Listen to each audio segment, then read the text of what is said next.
going to talk about 3 different ways to start investing with little to no money. Hey y'all, this is Christine, aka Christine the Closer, and I want to talk about investing. Everyone loves to talk about real estate investing. So one of my subscribers asked me to cover a topic on renovating a home with little to no money.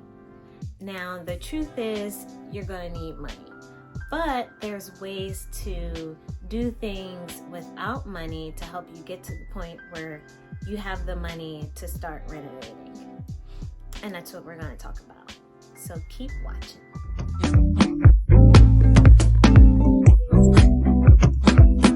I'm going to talk about 3 different ways to start investing with little to no money. Okay, so the first one, everyone is pretty much familiar with the term wholesaling. To put wholesaling in the most simplest way is to say what they do is sell contracts. So they sign a contract with the owner of a home, then they sell that contract to a buyer, and when they sell that contract, there's a fee. So the fee might be $5,000, $10,000. I mean, I've seen $20,000, $30,000. Like, it's outrageous, but it's legal.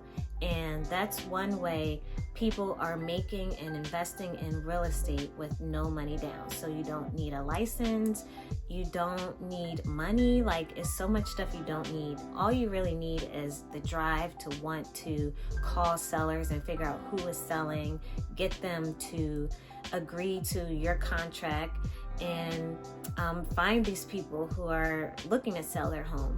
A lot of times, I think wholesalers do best with people who might have a distressed property, or they it's going to be really hard to sell their home on a regular market, and so they might go through a wholesaler where there's less fees, although it's really higher fees, but that's another story. Wholesaling is one way to get into real estate investing with no experience and no money down. I'll give an example. Let's say I own a property. You find out that maybe I've owned the property for 10, 20 years, and maybe it's time for me to sell. Or maybe you even notice that the property is distressed. I'll tell you, I want to sell my property for $100,000, and then you'll really do comps to figure out the market value, or to figure out the market value. And let's say the market value of the home is actually $150,000. Now the seller usually don't know that, and I think most wholesalers don't want the seller to know, because what's going to happen next is this wholesaler is going to sign a contract with me to sell my home for $100,000, and then the wholesaler is going to go out and look for a cash buyer who is willing to pay $150,000, the market value of the home, or it could be even less, $120,000. Now the wholesaler is going to sign a contract with that buyer for $120,000, and then transfer the contract with the seller to the buyer, and then the wholesaler is going to keep that $20,000 difference. So you give me $100,000, and then you, as a wholesaler, pocket the $20,000. And you really didn't spend any money. The only thing you did was write up contracts between the buyer and seller. I have a love-hate relationship with wholesalers. The reason why I don't like them is because they pretty much act like realtors, but they don't have the license, so they're not as educated as we are. A few of them are experienced, so through doing a bunch of wholesaling deals, I will say they might have some more knowledge. But in general, if you're new and you have no background in real estate, most of these wholesalers, they have no experience in real estate, and so they do a really crappy job with the contracts and things like that. So that's why I don't like them. Plus, they're making triple the amount of money of us realtors. Like for me as a real estate agent to make a $20,000 commission, I would need to sell a home for about $800,000, and off of 3%, we typically get 2.5% to 3% of the purchase price. And then I would get like $24,000 in commission, but plus I have to split that with my brokerage and pay any other real estate fees. So I really don't even keep all of my commission. And so wholesalers, like, they pocket that money. Now, whether or not they're going to report it to the IRS, like, that's their own decision. But most of the time they make way more money than us realtors. So that's why I don't like them. But, you know, it's a hustle, so it is what it is. And it's legal, so I can't knock them for their hustle. Reason why I do like them is because you really can find some good deals through wholesalers if you are a buyer. And a lot of times they're off market, so you don't have too much competition. I myself purchased a piece of land in Philly from a wholesaler, so it was kind of cool. I got the piece of land for so much less than the market value, and then in the future I might build on it. Basically, wholesaling, if you want to make money and you don't have any money for yourself, or you don't want to spend your money, your own money, then I would recommend getting into wholesaling. The second thing you can do is what we call house hacking. House hacking means that you're going to purchase a home as the owner occupant. So this is the part where you put little money down, not no money. You still need some money. So house hackers, what they do is buy multi-units. So that's duplexes, triplexes, or quads.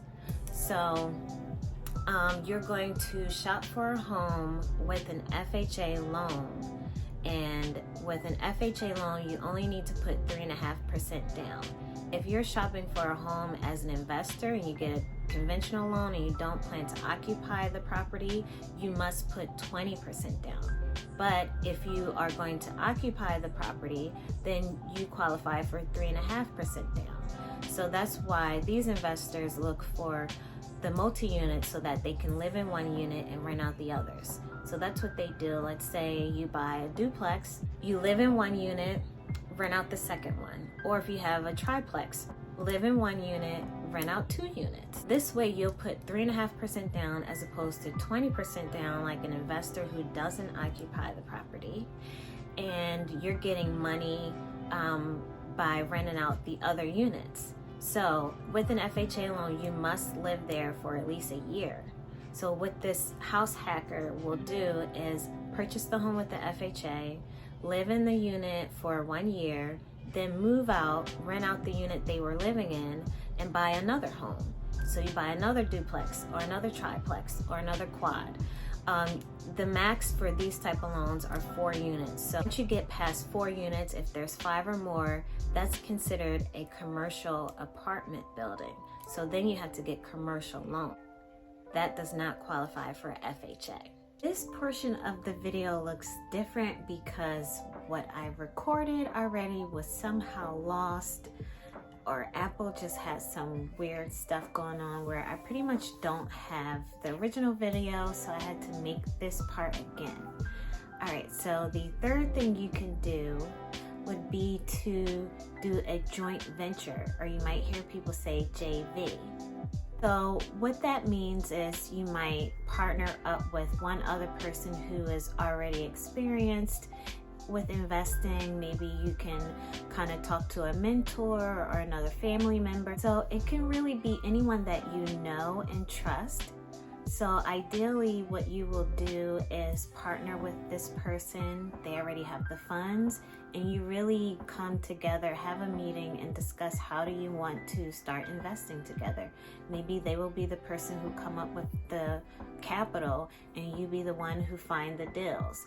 Like, you should bring value and then your partner brings some kind of financial value, and you both are helping each other. So I think that's definitely another good way to do a joint venture. And there's so many other ways you can do it. You can really have the agreement between you and your partner like any way you want. Just make sure you two have a mutual agreement, come to terms, and definitely have it in writing. That is key in real estate. Have everything in writing. Everything in writing. Just to recap, 3 things you can do to get started in the real estate investing with no money or with very little money. Well, first thing is wholesaling. It's probably the best way to get into real estate if you're looking for quick money, quick return. And even with that, it's not that quick. Like, nothing in real estate is really going to be very quick. Like, you have to put a lot of hard work and time into it. 2, you want to practice house hacking. So that means you're looking for multi-units, duplexes, triplexes. You're living in one, you're renting out the other, live in it for a year, move out, rent out that space that you were living in, and then buy another home and live in that one for a year, move out, rent out that space, and buy another one. So this 3rd year, you already have 3 houses.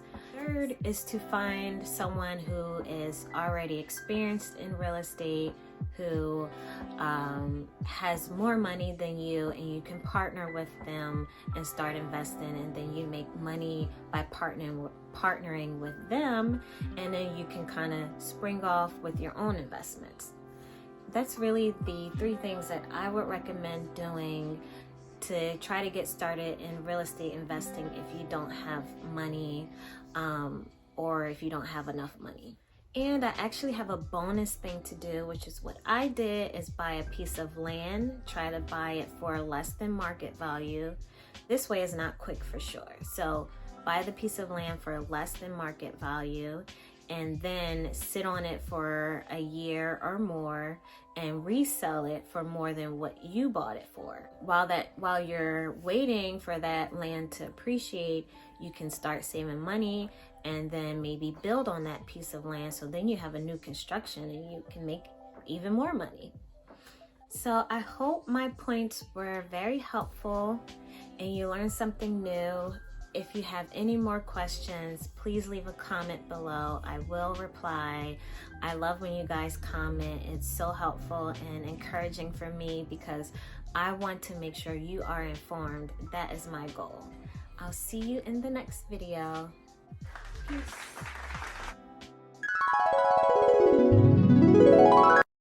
Hey y'all. Can you be quiet? Hi friends. That's kind of corny. Hey y'all.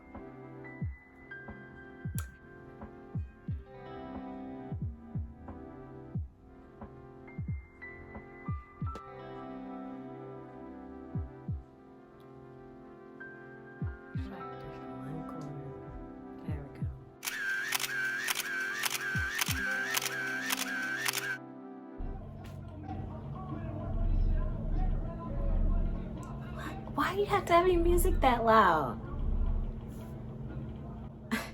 Can't make this up. Oh my gosh. These are authentic moments, guys. Real authentic moments.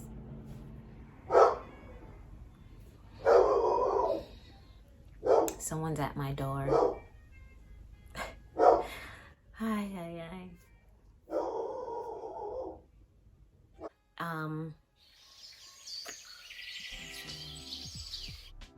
For me to make a $20,000 commission, I would need to sell like, let me see how much of a home, maybe like $1 million. Let me do the math, hold on.